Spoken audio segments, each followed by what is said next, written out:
Bonjour Tess, Bonjour. merci d'avoir permis cette interview à l'occasion du mois de l'endométriose, plus particulièrement du coup le 28 mars qui est la journée contre l'endométriose. Ouais. Tu es ici pour nous raconter un peu ton parcours d'influenceuse et ton parcours avec 3 maladies chroniques. Donc, c'est des sujets que tu parles beaucoup sur tes réseaux sociaux. Oui, je pourrais te faire une liste si tu veux. Est-ce que tu peux commencer par te présenter un petit peu pour ceux qui ne te connaissent pas? Bien sûr, du coup, moi je m'appelle Tess, j'ai 25 ans, je suis sur les réseaux depuis. Maintenant, ça doit faire 8 ans, je suis une vieille de la vieille. J'ai 3 maladies chroniques, une rectocolite hémorragique, une adénomiose et un SOPK, que j'ai découvert un peu au hasard. Et du coup, sur mes réseaux, je fais du maquillage Ouais, et je parle de mes maladies et je parle de plein de choses. Je parle tout le temps, tout le je temps. parle. Ok. Qu'est-ce qui t'a amené à te lancer sur les réseaux sociaux? Euh, Ça n'a aucun rapport avec le make-up, c'était l'écriture. J'écrivais sur Facebook, je suis vraiment très vieille. Et un jour, en fait, je faisais des petits liners comme ça. Et mes copines à l'époque m'ont dit, mais fais des vidéos sur Instagram. Enfin, à l'époque, des photos. Ils m'ont dit, fais des photos sur Instagram. Et j'étais un peu en mode, ouais, pas trop. J'ai fait des photos sur Instagram. Ensuite, j'ai fait des vidéos sur TikTok.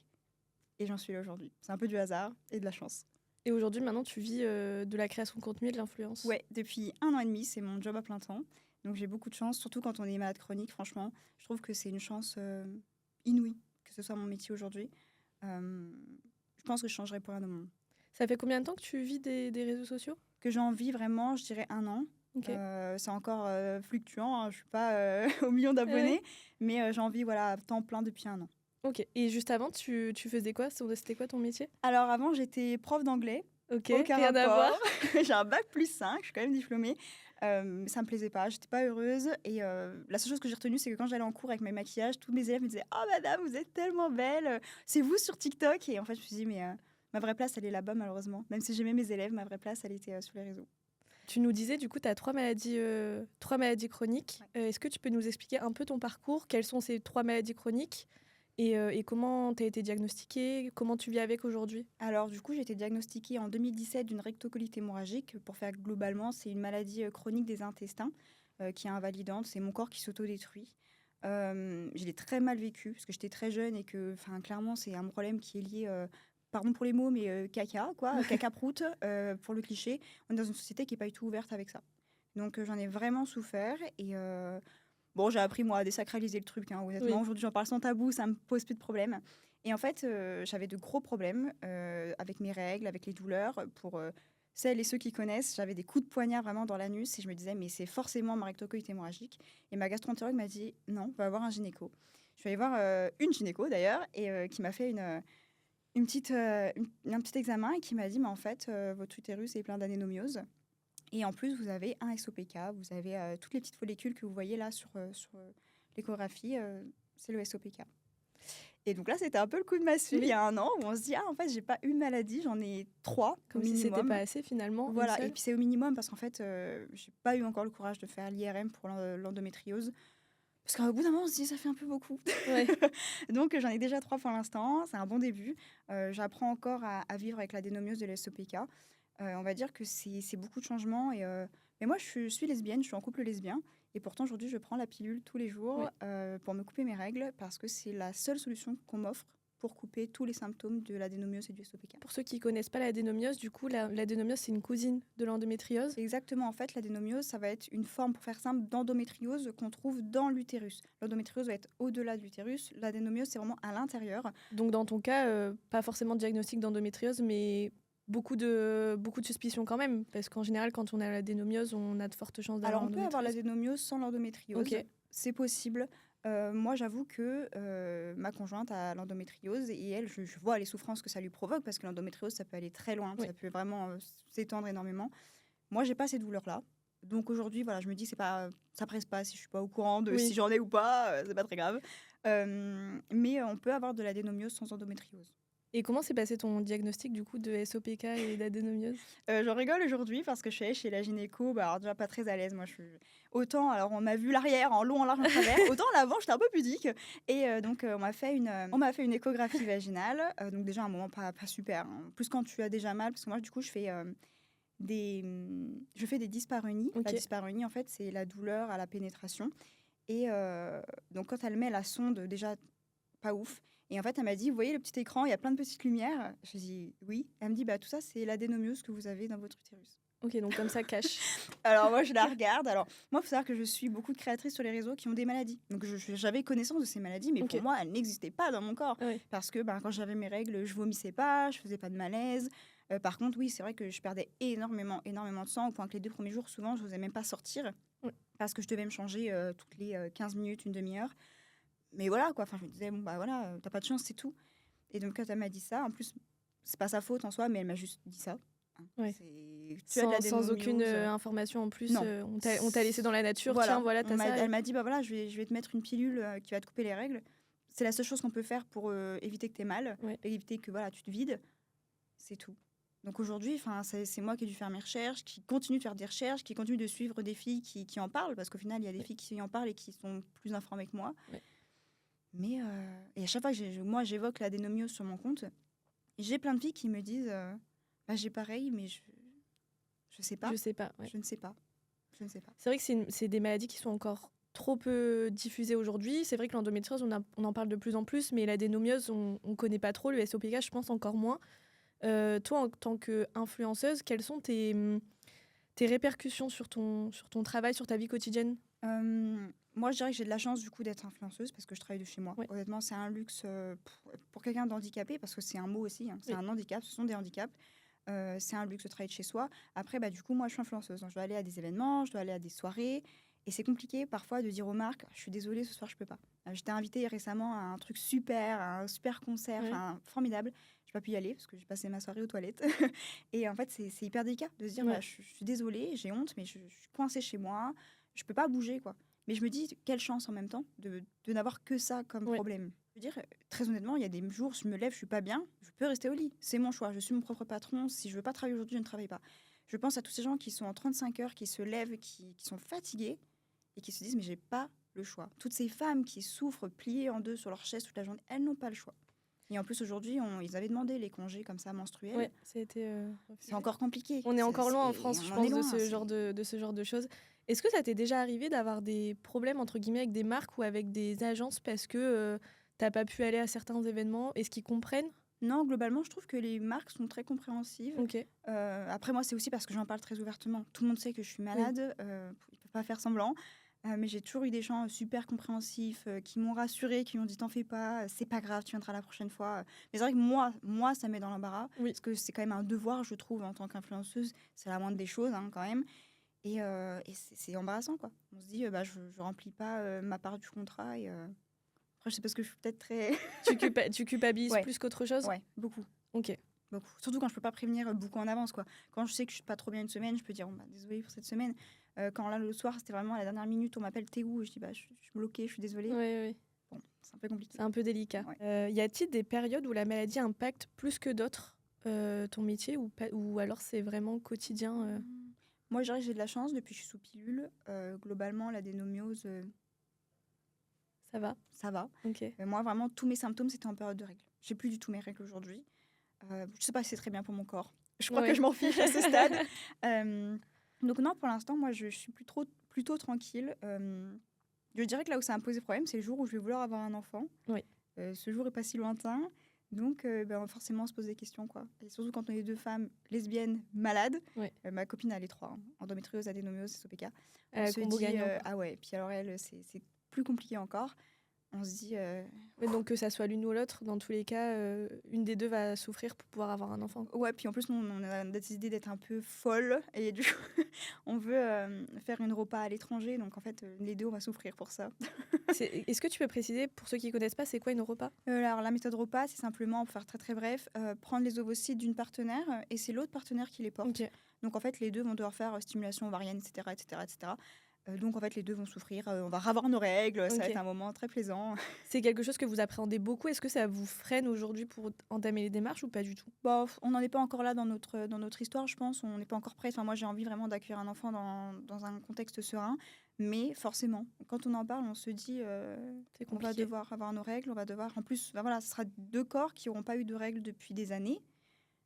Moi, ça me fait peur. Ouais. J'ai un peu peur que ça soit un peu une vengeance et que je sois un peu KO. Mais bon. Puis surtout, j'ai peur de ne pas pouvoir avoir d'enfant parce que je ne sais pas. On t'a jamais donné d'indice sur ça? Non, en fait, pour faire... je pourrais demander aujourd'hui les tests de fertilité. Ils sont un peu déjà... on va dire, qui repousse un peu le processus parce que je suis pas justement enclin de faire un enfant Oui. demain. Donc on me dit oui, bah pour l'instant ça sert un peu à rien. Oui. Et en même temps, bah moi je me dis si ça sert un petit peu quand même quoi. Et pour autant, il y a certaines femmes, on leur dit faites un enfant maintenant. Nous, on nous a conseillé de congeler les ovocytes. Ok. On nous a dit vous êtes encore jeune. Alors après, nous voilà, on a un projet sur court terme, on va dire moyen terme. Donc on a dit voilà, si c'est dans 3 ans, c'est ok, vous Ouais. pouvez vous passer de ça. Au-delà, il faut congeler. Il faut congeler parce que clairement, déjà là, on n'a pas des qualités ovocytaires de dingue. Dans 10 ans, c'est C'est fini. fini. Est-ce que tu peux nous dire quel âge tu as aujourd'hui? J'ai 25 ans. Donc encore toute jeune finalement et Ouais, et en même temps, bah, quand on est malade, je sais pas si on est tout jeune. ouais, c'est vrai. C'est horrible à dire, mais déjà, quand tant que femme, on sait qu'on a une horloge biologique terrible qui nous pend sur les épaules, que beaucoup de femmes Oui. subissent en fait cette pression. C'est horrible à dire. À 35 ans, en tant que femme, on est considérée comme vieille. Enfin, je veux dire, à Oui. partir de 38 ans, on est en grossesse gériatrique. Ouais. Donc, le mot gériatrique, C'est vrai qu'avoir un bébé au-delà de 38-40 ans, c'est très mal vu finalement. voilà. Et puis, quand on est malade, j'ai peur d'être vraiment. Après, moi, c'est pas mon choix de le faire aussi tard, mais je veux dire, je sais qu'il y a plein de femmes qui le vivent mal. Oui. Et encore plus, ouais, quand on est malade. Enfin, je leur fais du courage parce que je le ferai pas.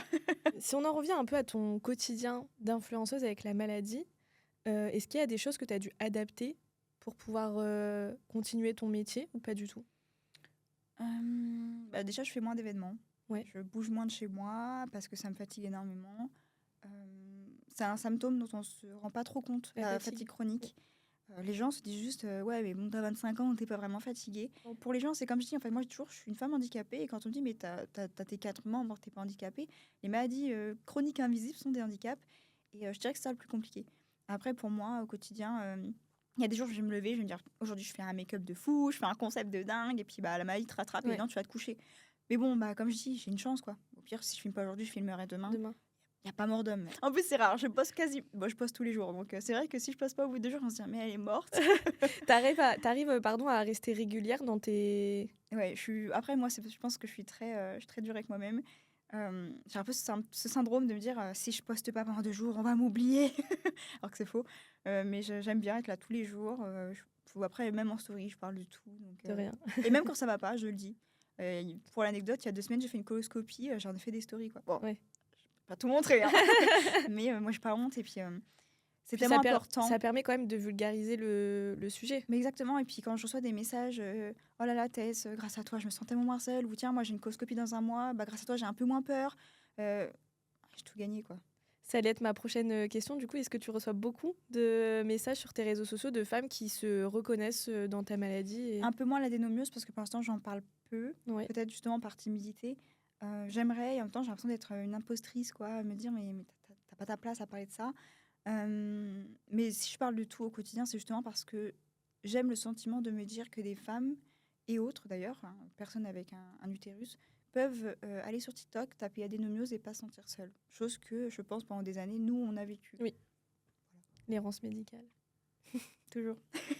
Et est-ce que tu as fait des rencontres d'autres influenceuses qui vivent aussi des maladies chroniques et que finalement vous avez développé une relation autour de ça? Moi, je pense à Fanny Lo, Oui, que sur je les connais. réseaux, Oui. qui a eu un bébé il y a une Ouais. semaine et qui, en plus, je trouve est porteuse d'espoir parce qu'elle, pareil, c'est endométriose adénomiose assez grave. Elle a été opérée, etc.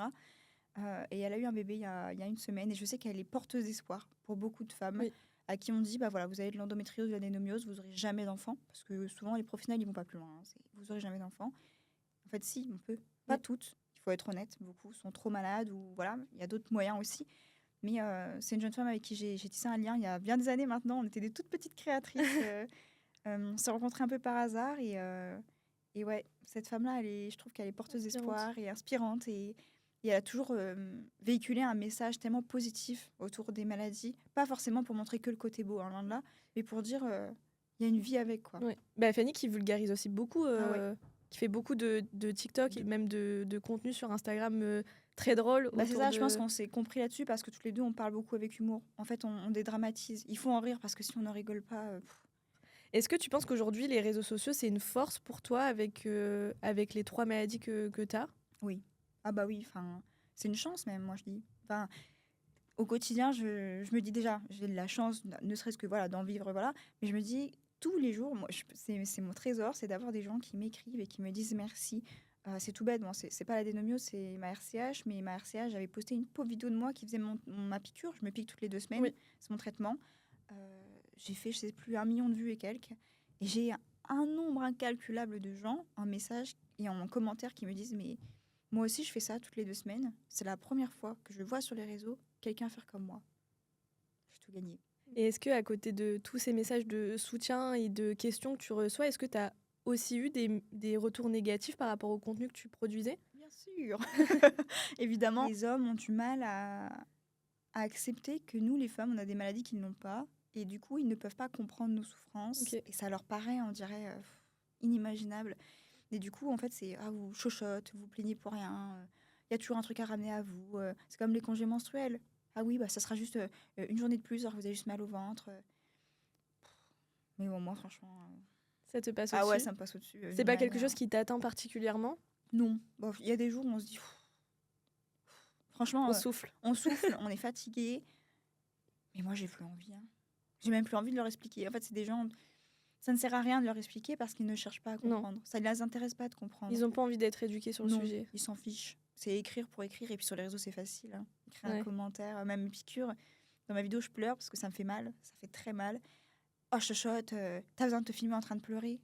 Ah oui, ça tue qui? Ouais. On s'en fout.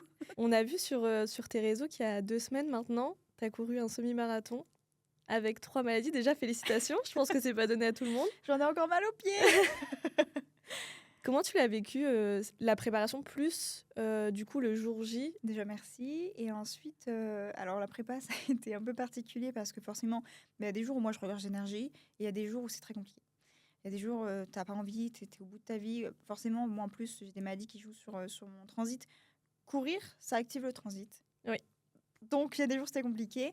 Mais globalement, voilà, j'ai eu une préparation qui n'était pas optimale, mais elle s'est faite quand même. Ouais. Et du jour du semi, alors j'étais pleine d'envie, quoi. En plus, je courais pour une association qui représentait la rectocolite hémorragique, donc j'étais super motivée. Les 21 km m'ont rappelé que mon corps n'était pas... En forme. Ouais, c'est le mot, je crois. J'ai subi, j'ai souffert, j'en souffre encore aujourd'hui, là j'ai du mal à récupérer. À récupérer, ouais. On a 1 semaine post-semi et c'est vrai que je suis très fatiguée, j'ai mal partout, j'ai des bleus partout. Je vais perdre 3 ongles d'orteil. Je le vis pas très bien. Non, et puis j'ai couru avec ma chérie, heureusement, parce que toute seule, je pense que j'aurais abandonné. Au bout de 15 km, je sentais plus mes jambes, je sentais plus mes bras, j'avais plus de sang dans les mains. Je sais même pas pourquoi. J'étais littéralement épuisée. Je pense que dans ma vie, j'ai jamais été aussi épuisée physiquement. Oui. Mais quand je voulais arrêter, entre 2 cris de ma copine, disait non, tu lâches pas. Je me disais, mais je fais ça pour tous les gens qui ne peuvent pas courir. Oui. J'ai la chance de pouvoir courir. C'est un luxe. Je dois le faire pour ces gens-là. Bon, je l'ai fait jusqu'au bout, en 2h45. C'est pas miraculeux, mais... Mais tu l'as fait, tu l'as fini, Ouais. c'est déjà beaucoup, je pense. Ouais, et puis bon, bah, malheureusement, il va falloir faire un marathon maintenant un jour. Pas maintenant. Ça t'a pas traumatisé du coup, finalement? Alors, vous m'auriez demandé ça le lendemain, je vous aurais dit jamais de la vie, je cours plus jamais. Et en fait, aujourd'hui, je me dis, mais je l'ai fait. Ouais. À la sueur de mon front, de mon fion, comme j'aime le dire aussi. Mais je l'ai fait et j'ai envie de me prouver que je suis capable de faire encore plus. Ça va me demander de l'entraînement, de la préparation. Ça va me demander de me muscler aussi parce Ouais. que j'ai un corps très faible. Mais il y en a d'autres qui sont capables de le faire, pourquoi pas moi, quoi. C'est clair. Il y a quelques mois de ça, tu avais déjà couru une course, je sais plus si c'était 5 ou 10 km pour une association C'était- pour l'endométriose du coup. C'était 5 km pour l'endorun. Je l'ai fait justement parce que ma copine n'était pas présente, elle pouvait pas le courir. Et je me suis dit, mais tu sais quoi, tu vas courir pour elle. Parce qu'elle elle a de l'endométriose. Bon, l'endométriose en est aussi, mais là, voilà, le thème, c'était endométriose. Et je me suis dit, mais tu vas le faire pour elle et pour toutes ces femmes qui souffrent tellement qu'il y en a certaines qui ne peuvent plus marcher, qui sont en fauteuil roulant. Ça m'a permis aussi, du coup, de donner un peu de visibilité. Bon, c'est pas grand-chose, mais Oui. c'est déjà ça. Ça me tenait trop à cœur. En tant que personne qui est concernée, de près ou de loin, de toute façon, c'est quand même concerné. Je pense que c'est important, avec la visibilité que tu as, de montrer, pareil, un message d'espoir et de force. Bah ouais, et puis c'est aussi de montrer, parce qu'il y en a plein qui me disent, mais moi, j'osais pas, quoi. J'osais pas, j'avais peur. Je leur dis, mais essayez. Et ça, je vous demande pas d'aller me courir 10 km, Oui. hein, clairement. Mais marchez même, marchez 1 heure. Je vous jure que bouger, c'est tellement important pour nos corps. Quand vous le pouvez, évidemment. Quand Oui. on ne peut pas, il ne faut pas se forcer. Oui. Mais pour celles qui le peuvent, osez essayer d'aller ne serait-ce que marcher. Si vous voulez courir, allez courir, c'est trop bien. Je ne dirais pas le contraire. Mais bouger pour le corps. C'est tellement important de ne pas rester sédentaire quand on le peut. Oui. Moi, j'ai vu quand même les progrès au niveau du physique. Et depuis que je cours, je vais mieux physiquement. Ma maladie s'est un peu calmée. Hein. C'est pas tout. Hein. J'ai des médicaments, je traitement, faut Oui. pas mentir. Mais mon corps va mieux quand même. Est-ce que tu as fait le choix ouvertement de parler de ces maladies sur les réseaux sociaux et est-ce qu'à un moment donné, tu t'es sentie obligée de le faire? Je me suis jamais sentie obligée. Moi, je suis quelqu'un, quand j'ai pas envie, je fais pas. Je suis un peu bornée. Par contre, je dirais que je le fais maintenant plus seulement pour moi. Au début, je le faisais pour moi parce que j'avais besoin d'extérioriser, j'avais Mm. besoin d'en parler. Aujourd'hui, je le fais aussi parce que je sais que ça va servir, que ça va faire du bien, que c'est pas en vain. Je dirais plutôt ça. C'est pas de l'obligation, c'est une volonté, mais parce que je sais que ça va servir à d'autres. Et quand tu as commencé sur les réseaux, tu savais que tu voulais en parler Non. ou non? Ah, pas du tout. En plus, moi, je suis quelqu'un de base, alors c'est fini, hein, mais j'étais très pudique et on est dans une société où les selles, tout le sang, les règles avant, il y a C'est tabou. 5-6 ans, on n'en parlait pas du Non. tout. Même les pubs à la télé, le sang des règles était représenté par un liquide bleu, quoi. Donc, je pense qu'au début, j'étais un peu timide. Et c'est avec le temps où je pense, en plus, en plus, quand j'ai rencontré Fanny, je me suis Ouais. dit, mais c'est quoi le problème, quoi? Si t'en parles, il y en a d'autres qui en parleront. C'est vrai que Fanny a été l'une des premières, je Mm. pense, à être connue sur les réseaux sociaux parce qu'elle a parlé de ses maladies. Et on en a maintenant de plus en plus. C'est vrai qu'il y a énormément de comptes maintenant qui en parlent, mais c'est très récent. C'est très récent. Fanny, ça a été une des précurseuses. Bon, elles étaient plusieurs, hein, je ne connais pas les autres, mais c'est une des précurseuses et, pour tout le sujet endométriose. Et moi, j'étais justement la première à parler de la rectocolite Ouais. hémorragique. Je pense que c'est aussi comme ça qu'on s'est rencontrés. On était les premières à taper le poing sur la table et à dire on existe, nos maladies existent. Et on ne peut pas avoir honte d'elles, en fait. Il faut qu'on les fasse exister quelque part. Si elles n'existent pas par nous, où est-ce qu'elles existent? Bon, après, voilà, il y en a peut-être qui en parlaient aussi avant moi, évidemment, hein, je ne proclame rien. Mais en tout cas, j'étais la première qui a pu mettre un peu en lumière Oui. cette maladie. Et encore aujourd'hui, hein, c'est compliqué, surtout pour la rectocolite hémorragique, par exemple. Même l'adénomyose, je dirais que encore, c'est lent, c'est lent. Même si on en parle, même si on a un peu de visibilité, c'est lent. Même le SOPK, j'ai l'impression que c'est encore plus lent Ah ouais. que l'endométriose, parce que l'endométriose, en fait, je pense qu'il y a eu un élan de diagnostic ces dernières années, et donc du coup, c'est pour ça qu'on en parle de plus en plus, malgré que ça fait quand même des années et des années que la maladie existe. Mais le SOPK, aujourd'hui, il y a quand même très peu de personnes qui en parlent. En fait, je pense que le problème aussi avec le SOPK, c'est qu'il est mal diagnostiqué. Ouais. Pour le SOPK, il faut faire une échographie et une prise de sang pour voir la testostérone. Et ensuite, c'est comme d'hab, hein, tu as le syndrome des ovaires polykystiques. Et voilà. Courage. En plus, il y a plein de symptômes différents, que ça peut être la pilosité, ça peut être la prise de poids. Je veux dire, moi, par exemple, quand j'ai dit récemment à une anesthésiste que j'avais le SOPK, elle m'a dit « Oh, c'est bizarre, t'as pas du tout le physique de quelqu'un qui est malade. » Ah, parce qu'on a un physique particulier. En fait, pour elle, j'aurais dû être en obésité. Ok. Parce que oui, c'est un des symptômes, la prise de poids, mais c'est pas un symptôme qui est obligatoire, en Oui. fait. Et quand ça m'a ça, je me suis dit « Mais... C'est lunaire. Pourquoi? Ouais, ça sert à quoi cette remarque? Bon, après, c'est tout, c'est comme ça, mais le SOPK, je pense que c'est encore. Je pense que déjà, la maladie est tellement méconnue, même par les professionnels, que forcément, en tant que malade, on dit bon courage. C'est et un puis, peu le néant, quoi, finalement. Voilà, tu cherches sur Google des petites informations. T'es terrifié parce qu'on te dit que potentiellement, du coup, tu n'auras pas d'enfant. Ouais. Et puis, voilà, courage à toi. Bonne route. Et toi, tu arrives à repérer tes symptômes du SOPK aujourd'hui ou pas? Alors moi, aujourd'hui, faut savoir que moi, j'ai été diagnostiquée assez tard et ça a été un peu ce qui m'a mis la puce à l'oreille, c'est que du jour au lendemain, je saurais l'expliquer, j'ai eu une pilosité qui s'est développée, mais partout, quoi. Comme si il attendait que... Ouais, comme s'il avait éclos du jour au lendemain. Et moi, justement, j'arrêtais pas de dire, bah non, c'est pas possible, je vais bien. Mais c'est vrai que moi, c'était la pilosité en premier qui m'a marquée, où c'est tout bête, mais ma moustache, je pouvais l'épiler tous les 5 jours, quoi. Ok. Et je me suis dit, c'est un truc qui cloche quand même. Et puis en plus de ça, moi, voilà, j'avais des douleurs de temps en temps. Mais c'est vrai que vu que j'étais pas au sol plié, je me disais, tout va bien, quoi. Bon, tout allait pas bien. Non, non. Mais à part ça, voilà, quoi. Là, aujourd'hui, t'en sais pas beaucoup plus. Non. Est-ce que tu penses que les réseaux sociaux ont une part de responsabilité, entre guillemets, de sensibilisation pour ce genre de sujet? Forcément. De toute façon, aujourd'hui, tout le monde a son nez collé sur les écrans, surtout la jeune génération, je dirais. Moi, en tant qu'ancienne professeure, j'ai pu rencontrer des jeunes filles qui, en cours, étaient pliées sur leur table. Je leur disais, bah, qu'est-ce qu'il y a, madame, j'ai mal au ventre. Qu'est-ce qu'il y a, t'es en période Ah oui, madame, j'ai mes règles. Ta mère, elle t'a déjà emmenée chez le médecin? Non, madame. Bah non, madame, c'est normal d'avoir mal au ventre quand on est jeune. C'est normal d'avoir mal au ventre quand on a ses règles. Et en fait, c'est là, je me suis rendu compte, mais en tant que prof, on peut pas changer le monde. En tant qu'influenceur, je vais pas changer le monde, mais je peux apporter mon petit grain de sel. Toutes ces jeunes-là qui sont en cours, même plus, hein, 20 ans, 25 Oui. ans, on s'en fiche, c'est pas le sujet, ils sont sur les réseaux sociaux. Une jeune femme qui va souffrir, mais qui va toute sa vie se dire, pouf, c'est normal, un jour va peut-être tomber sur la vidéo où quelqu'un lui dira, bah, moi j'avais mal au ventre, mais je t'ai pas plié en deux. Pourtant, quand j'ai fait l'examen, j'étais malade. Et elle va te dire, ah, attends, c'est pas si normal que ça au final, que j'ai aussi mal, même si je vomis pas, même si je tombe pas par terre. Je suis pas en train d'agoniser. Peut-être que je peux aller voir un gynéco. Et puis peut-être qu'elle va lire voir le gynéco, qu'elle se fera diagnostiquer, qu'elle saura qu'elle est malade et qu'elle trouvera des solutions. Et ça, c'est pas nous, c'est qui? Est-ce que tu as déjà fait ce genre d'interview pour un peu parler de ce sujet? Et est-ce que tu as déjà eu des retours de personnes qui se sont fait diagnostiquer, entre guillemets, grâce à toi? Non, pas encore. Pas l'adénomiose, pas l'OSOPK, justement parce que je suis très timide sur ce sujet. Et par contre, la rectocolite hémorragique, oui. Et puis, bien plus que je ne le pense, à mon Ok. avis. Mais c'est quotidien. On m'envoie des messages en me disant, mais toute ma vie, j'ai pensé que c'était normal mes douleurs ou mes autres symptômes. Et en fait, j'ai vu tes vidéos, je suis allée voir un professionnel et je suis malade, quoi. Et il me dit, mais comment je pourrais arrêter d'en parler? C'est trop utile. C'est trop utile. Moi, j'ai toujours dit, je veux pas que mes réseaux servent à rien.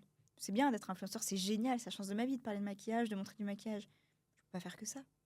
Mais il y a un but derrière. Ah oui, moi je peux pas. Je peux pas être juste un panneau publicitaire. J'adore ce que je fais, mais c'est pour ça que je parle beaucoup. Je peux pas juste me maquiller. En tout cas, c'est pas ce à quoi j'aspire. Je veux servir à quelque chose. Et s'il y a un message que tu voudrais faire passer toute ta vie sur tes réseaux sociaux, ça serait lequel? On est valide. Peu importe ce qu'on est, peu importe nos souffrances.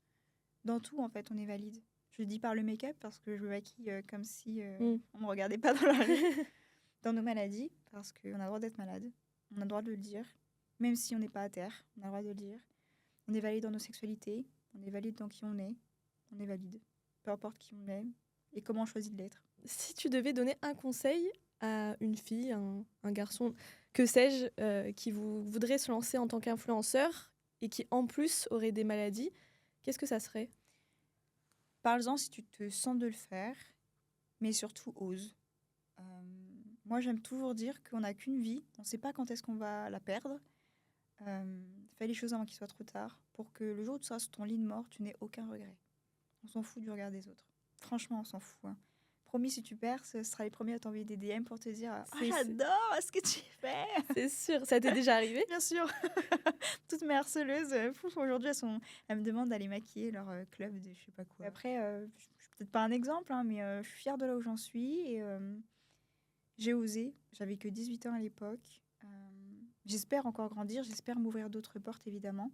Je suis pas encore là où j'aimerais en être, mais petit à petit, l'oiseau fait son nid. Et il faut oser. Avant tout, il faut oser. Et puis, est-ce que c'est pas déjà une grande victoire d'être fière de soi? Si.